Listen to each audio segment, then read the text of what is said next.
ஆண்டவரும் உலக ரட்சகருமாகிய இயேசு கிறிஸ்துவின் இனிய நாமத்தில் யாவருக்கும் என் அன்பின் வாழ்த்துக்கள். தமக்கு பயந்து தமது கிருபைக்கு காத்திருக்கிறவர்களின் ஆத்துமாக்களை மரணத்துக்கு விலக்கி விடுவிக்கவும் சங்கீதம் 33:18. சாது சுந்தர் சிங் அவர்கள் சீக்கிய மதத்திலிருந்து விலகி கர்த்தரை ஏற்றுக்கொண்டு ஊழியம் செய்து வந்தார். அவருடைய குடும்பமோ இதை ஏற்காததாலே அவர்கள் சாதுவை துரத்தி விட்டார்கள். அவர் எங்கு போவதென்று அறியாமல் காடு வழியாக பயணம் மேற்கொண்டார். பாதி வழியிலே காடு இருண்டு விட்டதாலே ஒரு குகையிலே படுத்து உறங்கிவிட்டார். விடிய காலை 4 மணி அளவிலே எழுந்து பயணத்தை தொடங்க நினைத்தார். ஆனால் அவரை சுற்றிலும் சிங்கங்கள் படுத்திருந்தன.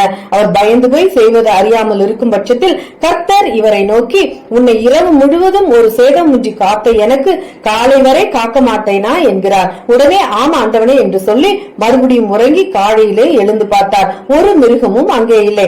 அதாவது 6 மாதமும் நம்மை பாதுகாத்த கர்த்தருக்கு இன்னும் 7வது மாதமும் பாதுகாக்க மாட்டாரா? கர்த்தருக்கு காத்திருக்கிறவர்களே, நீங்கள் எல்லாரும் திடமனதா இருங்கள். அவர் உங்களை பாதுகாப்பார். கர்த்தருக்கு பயப்படுதல் ஜீவனுக்கு ஏதுவானது. அதை அடைந்தவன் திருப்தி அடைந்து நிலைத்திருப்பான். தீமை அவனை அணுகாது. கர்த்தருக்கு காத்திருக்கிறவர்கள் ஒரு நாளும் வெட்கப்பட்டு போவதில்லை. உன் பக்கத்தில் 1000 பேர்களும் உனது வலதுபுறத்தில் 10,000 பேர்கள் விழுந்தாலும் அவைகள் உன்மேல் விழுவதில்லை. கர்த்தரை நம்பி இருக்கிறவனையோ கிருபை சூழ்ந்து கொள்ளும். தேவ தூதர்கள் அவர்களை சூழ்ந்திருப்பார்கள். ஆபத்தோ விபத்தோ கொள்ளை நோயோ பொல்லாப்போ வறுமையோ பயமோ சாபமோ மாந்திரிகமோ செய்வனையோ கண்ணியோ ஏமாற்றமோ இவைகள் எதுவுமே அவர்களை அணுகுவதில்லை. அதனால் கர்த்தரை உறுதியாய் பற்றிக் கொள்ளுங்கள். நீங்கள் என்றென்றைக்கும் ஆசைக்கப்படுவதில்லை. நீங்கள் அவனவன் தன் சிநேகிதனுக்கு எச்சரிக்கையாயிருங்கள். எந்த சகோதரனையும் நம்பாதிருங்கள். எந்த சகோதரனும் மோசம் பண்ணுகிறான், எந்த சிநேகிதனும் சுற்றித் திரிகிறான். எரேமியா 9:4. கொடுமையை நம்பாதிருங்கள். கொள்ளையினால் பெருமை பாராட்டாதிருங்கள். ஐஸ்வர்யம் விருத்தியானால் இருதயத்தை அதன் மேல் வைக்காதேயுங்கள். ஐஸ்வர்யமும் கனமும் உம்மாலே வருகிறது. தேவரீர் எல்லாவற்றையும் ஆளுகிறவர். உம்முடைய கரத்திலே சத்துவமும் வல்லமையும் உண்டு. எவரையும் மேன்மைப்படுத்தவும் பலப்படுத்தவும் உம்முடைய கரத்தினாலே ஆகும். கர்த்தர் தரித்திரம் அடைய செய்கிறவரும் ஐஸ்வர்யம் அடை பண்ணுகிறவருமா இருக்கிறார். அவர் தாழ்த்துகிறவரும் உயர்த்துகிறவரும் ஆனவர். கொடுமையை நம்பாதிருங்கள். கொள்ளையினால் பெருமை பாராட்டாதிருங்கள். ஐஸ்வர்யம் விருத்தியானால் இருதயத்தை அதன் மேல் வைக்காதேயுங்கள். கோபாக்கினி நாளில் ஐஸ்வர்யம் உதவாது, நீதியோ மரணத்துக்கு தப்புவிக்கும். உலகத்தாலான ஐஸ்வர்யம் அழிந்து உங்கள் வஸ்திரங்கள் பொட்டரித்து போய்விடும்.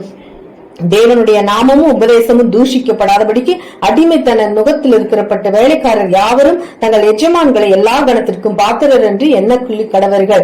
ஆகிலும் இவ்வுலக பொருளால் கனம் பொருந்தியவனாயிருக்கிற மனுஷன் நிலைத்திருக்கிறதில்லை. அழிந்து போகும் மிருகங்களுக்கு ஒப்பா இருக்கிறான். மகிமையும் கனமும் அவர் சமூகத்தில் இருக்கிறது. வல்லமையும் மகிழ்ச்சியும் அவர் ஸ்தலத்தில் இருக்கிறது. ஐஸ்வர்யம் கனமும் நிலையான பொருளும் நீதியும் கர்த்தரிடத்திலே உண்டு. அவருடைய பரிசுத்த நாமத்தை குறித்து மேன்மை பாராட்டுங்கள். கர்த்தரை தேடுகிறவர்களின் இருதயம் மகிழ்வதாக. 2 எஜமான்களுக்கு ஊழியம் செய்ய ஒருவனாலும் கூடாது. ஒருவனை பகைத்து மற்றவனை சிநேகிப்பான், அல்லது ஒருவனை பற்றி கொண்டு மற்றவனை அசட்டை பண்ணுவான். தேவனுக்கும் உலக பொருளுக்கும் ஊழியம் செய்ய உங்களால் கூடாது. இரு மனமுள்ளவன் தன் வழிகள் எல்லாம் நிலையற்றவனாய் இருக்கிறான். எலியா சகல ஜனத்தண்டைக்கும் வந்து, நீங்கள் எந்த மட்டும் 2 நினைவுகளால் குந்தி குந்தி நடப்பீர்கள்?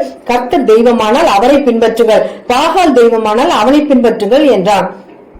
யூதாஸ் இயேசுவோடு நல்லுறவு வைத்துக் கொண்டு அதே சமயம் துஷ்டர்களோடும் உறவுள்ளவனாய் இருந்தான். கடைசியில என்ன நடந்தது? 2 பக்க ஆதரவும் அடைக்கலமும் இல்லாமல் நாண்டு கொண்டு சென்றார்.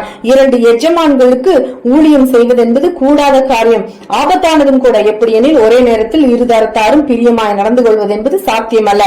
அதே நேரத்தில் இவ்விஷயம் 2 எஜமான்களுக்கு தெரிய வரும் பட்சத்தில் அவர்கள் இருவருமே நமக்கு விரோதமாய் செயல்படக்கூடும். ஆகவே ஒரே எஜமானுக்கு கீழ்ப்படிந்திருப்பது நல்லது. அது சாத்தானானாலும் சரி, கர்த்தரானாலும் சரி. வேதம் சொல்லுகிறது, அனலாயிரு அல்லது குளிராயிரு, வெதுவெதுப்பாய் இருப்பாயாகில் வாந்தி பண்ணி போடப்படும் என்று.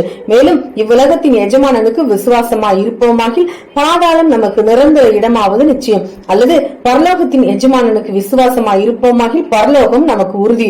ஊழியம் கர்த்தருடையது. தேவனுடைய ஊழியத்துக்கு ஏற்றவர்களை அவர் நியமிக்கிறார். அவர்களை சுத்திகரிக்கிறார், அபிஷேகிக்கிறார், வல்லமையினால் நிரப்புகிறார். தூதர்களை அவர்களுக்கு பாதுகாப்பாய் வைக்கிறார். சாத்தானின் வல்லமைகளை முறியடிக்கவும் அவனை எதிர்த்து நிற்கவும் மந்திர தந்திரங்களை செயல் இழக்க செய்யவும் ஊழியக்காரனுக்கு அதிகாரம் தந்திருக்கிறார். அவனை சுற்றி வேலியடைத்து பாதுகாக்கிறார். பின்ன எப்படி அவன் கர்த்தருக்கு ஊழியம் செய்யாமல் இருக்க முடியும்? ஏனெனில் தேவனே தம்முடைய தயவுள்ள சித்தத்தின்படி விருப்பத்தின்படியும் செய்கையும் உங்களில் உண்டாயிருக்கிறவர். பிலிப்பியர் 2:13. தேவன் விலக்கினதை மனுஷன் செய்யாதிருப்பானாக. தேவனுக்கு விருப்பமில்லாத எந்த காரியத்தையும் மனுஷன் செய்யாதிருப்பானாக. மாறாக தேவ விருப்பத்தை மாத்திரம் மனுஷன் நிறைவேற்றுவானாக. கர்த்தருக்கு பயந்து அவருடைய கற்பனைகளை கை கொள்ளுகிறவன் பாக்கியவான். யோபு கர்த்தருக்கு பயந்து பொல்லாப்புக்கு விலகி இருந்தான். கொர்நேலியு கர்த்தருக்கு பயந்து பொல்லாப்புக்கு விலகி இருந்தான். தாவீது கர்த்தருக்கு பயந்து அபிஷேகம் உள்ள சவுலை தொடாது இருந்தான். அபிமெலேக்கு ராஜா கர்த்தருக்கு பயந்ததினாலே சாராளை அடையவும் இல்லை, தொடவும் இல்லை. ஆதாமும் ஏவாளும் தேவனுடைய மேன்மையான படைப்பு, பாவமில்லாத உன்னத வாழ்க்கை, பயமில்லாத வாழ்க்கை, எதிரிகளே இல்லாத உலகம், சமைக்கவே தேவையில்லை, வருமானம் தேவையில்லை, செலவு என்பது கிடையவே கிடையாது. ஆனால் கர்த்தரின் வார்த்தைக்கு கீழ்ப்படியாததனால் மேலே குறிப்பிட்ட அத்தனையும் அவர்கள் சுமக்க நேரிட்டது. இன்றைக்கு கர்த்தர் நம்மை பார்த்து தொடாதே, சேர்ந்திராதே, விலகியிரு, விட்டுவிடு, புசியாதே, குடியாதே, இச்சிக்காதே என்று சொல்லியும் நாம் கேட்டபாடில்லை. கர்த்தருக்கு விரோதமான செயலிலே மூழ்கியுள்ளோம். கர்த்தரின் சித்தத்தை நிறைவேற்றுகிறவனும் அவர் சொற்படி செய்கிறவனும் ஒரு சிலர் மாத்திரமே நாம் விரும்புவதை தேவன் செய்ய வேண்டும் என்பதிலே உறுதியாய் இருக்கிறோம். ஆனால் தேவன் விரும்புகிறதை நாம் செய்கிறோமா? சிந்தித்து செயல்படுவோம். எருசலேமே, யார் உன்மேல் இறங்குவார்கள்? யார் உன்மேல் பரிதபிப்பார்கள்? யார் உன்மேல் உன்னிடத்துக்கு திரும்பி உன் சுக செய்தியை விசாரிப்பார்கள்? எரேமியா 15:5. அவர் திரும்ப நம்மேல் இறங்குவார். நம்முடைய அக்கிரமங்களை அடக்கி நம்முடைய பாவங்களை எல்லாம் சமுத்திரத்தின் ஆழங்களை போட்டுவிடுவார்.